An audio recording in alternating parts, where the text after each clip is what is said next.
Hi అండి, welcome to my channel. ఇవాళ మన ఛానల్లో మంచి ఆరోగ్యకరమైన ఒక కారప్పొడిని అయితే చేసి చూపించబోతున్నాను. పెద్దవాళ్ళ నుంచి చిన్న పిల్లలకైనా సరే బాగా నచ్చుతుందండి. చాలా ఈజీ ప్రాసెస్లో చేసేసుకోవచ్చు. ఇప్పుడైతే స్టవ్ మీద కళాయి పెట్టుకుని అందులోనికి 1 టేబుల్ స్పూన్ దాకా ఆయిల్ తీసుకోవాలి. అదేవిధంగా 1 టేబుల్ స్పూన్ దాకా పచ్చిశనగపప్పు, 2 టేబుల్ స్పూన్ దాకా ధనియాలు, 1 టేబుల్ స్పూన్ దాకా జీలకర్ర, 2 టేబుల్ స్పూన్ దాకా పల్లీలు ఇలా చక్కగా తీసుకున్న తర్వాత 15 వరకు రెడ్ మిర్చిని అయితే యాడ్ చేసుకున్నానండి. తినే స్పైసెస్ని బట్టి ఎక్కువ తక్కువ యాడ్ చేసుకోవచ్చు. ఇలా 15 తీసుకోవటం వల్ల కరెక్ట్గా సరిపోతుందన్నమాట. సో ఇక్కడ నేను 2 కప్పుల దాకా మునగాకు తీసుకుంటున్నాను. ఈ క్వాంటిటీని ఎక్కువ తక్కువ చూసుకుంటూ కారప్పొడిని ప్రిపేర్ చేసుకోవడమే. మంచిగా వీటిని దోరగా వేయించుకోవాలి. 1 టేబుల్ స్పూన్ దాకా ఆయిల్ తీసుకుంటే సరిపోతుంది. సో ఆయిల్ కూడా ఏమి యూజ్ చేయకుండానే చక్కగా ఇలా ప్రిపేర్ చేసుకోవచ్చండి. మంచిగా వీటిని నిదానంగా ఇలా ఫ్రై చేసుకోవాలన్నమాట. ఇలా చక్కగా రెడ్ మిర్చి కూడా మంచిగా దోరగా వేయించుకోవాలి. పట్టుకుంటే విరిగిపోవాలండి. కలర్ మాత్రం రెడ్గానే ఉండాలి, బ్లాక్గా చేంజ్ అవ్వకూడదన్నమాట.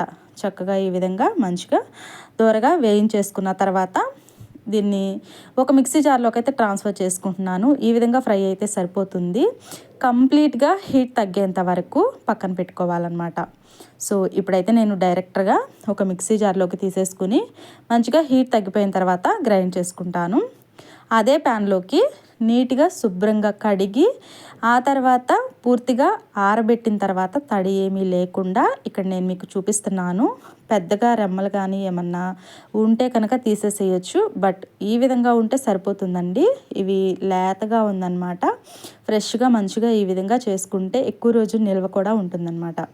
సో ఇప్పుడైతే వీటిని మంచిగా డ్రై రోస్ట్ అయితే చేసుకోవాలి. వీటిలో ఆయిల్ కూడా వేయాల్సిన అవసరం లేదండి. ఆయిల్ కూడా అసలు దీనిలో యూజ్ చేయాల్సిన అవసరం ఏమీ లేదు. అదేవిధంగా 2 రెమ్మల దాకా కరివేపాకును కూడా యాడ్ చేసుకోవాలి. ఇలా కరివేపాకును యాడ్ చేయటం వల్ల దీనిలో ములగాకులో ఎక్కువ శాతం కొంచెం చేదు అనేది వస్తుంది కదా, బట్ అలా రాకుండా ఉంటుందన్నమాట. సో వీటిని నిదానంగా ఈ విధంగా ఫ్రై చేసుకోవాలి. హైలో పెట్టుకుంటే మాడిపోతుంది. నిదానంగా సిమ్లో పెట్టేసుకుని మంచిగా ఈ విధంగా కలర్ చేంజ్ అవ్వాలి. పట్టుకుంటే ఇలా కరివేపాకు కనుక వేగితే క్రిస్పీగా ఎలా వస్తుందో అదే విధంగా ఆ విధంగా వీటిని డ్రై రోస్ట్ అయితే చేయాలన్నమాట. కొంచెం టైం పడుతుందండి ఇది ఫ్రై అవ్వడానికి. ఉండలు కట్టుకోకుండా చక్క పొడి పొడిలాడితే ఈ విధంగా ఉండాలన్నమాట. ఇక్కడ చూపిస్తున్నాను చూడండి, ఇలా ఈ విధంగా ఉంటే సరిపోతుంది. ఇప్పుడైతే ఇది కంప్లీట్గా హీట్ తగ్గిపోవాలి. ఇప్పుడు స్టవ్ ఆఫ్ చేసేసుకుని కంప్లీట్గా హీట్ తగ్గిపోయిన తర్వాత ముందుగా మిక్సీ జార్లోకి మనము ప్రిపేర్ చేసి పెట్టుకున్న దినుసులు ఉన్నాయి కదా, దానిలోనికైతే రుచికి సరిపడా సాల్ట్ అయితే వేసుకుంటున్నాను. 1 టేబుల్ స్పూన్ దాకా సాల్ట్ పట్టిద్ది అనమాట. ఇందులోనికి 10 వెల్లుల్లి రెమ్మలు తొక్కలు తీయకుండానే డైరెక్ట్గా ఇలానే వేసేసుకున్నాను. అదేవిధంగా ముందుగా ఫ్రై చేసి పెట్టుకున్న మునగాకును కూడా దీనిలోకి యాడ్ చేసేసుకోవటం ఎంత టేస్ట్గా ఉంటుందంటే హెల్త్కి చాలా మంచిది. 1-2 నెలల దాకా నిల్వ కూడా ఉంటుందన్నమాట. ఇడ్లీకి కానీ వైట్ రైస్లో కానీ మంచి కాంబినేషన్ అనమాట. ఒక్కసారి కనుక ఇలా చేసి పెట్టుకున్నామంటే 2 నెలల దాకా నిల్వ ఉంటుంది. చక్కగా మెత్తగా గ్రైండ్ చేసేసుకోవాలన్నమాట.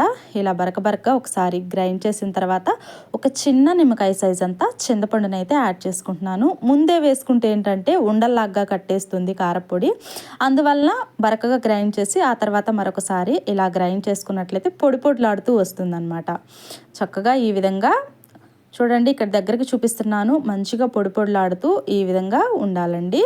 సో ఇందులోనికి ఉప్పు సరిపోయిందా లేదని ఒకసారి చెక్ చేసి సరిపోకపోతే కనుక మరొక కొద్దిగా వేసుకుని మరొకసారి గ్రైండ్ చేసుకోండి. నాకైతే కరెక్ట్గా ఉప్పు సరిపోయిందనమాట. ఇప్పుడైతే దీనిలో ఆవిరి మొత్తం పోయేంత వరకు ఒక గిన్నెలోకి అయితే ట్రాన్స్ఫర్ చేసుకుంటున్నాను. ఇలా కొంచెం ఆవిరి పోయిన తర్వాత ఒక గాజు డబ్బాల్లో కానీ లేదా ప్లాస్టిక్ డబ్బాల్లో కానీ స్టోర్ చేసి పెట్టుకున్నామంటే 1-2 నెలల దాకా నిల్వ కూడా ఉంటుందన్నమాట.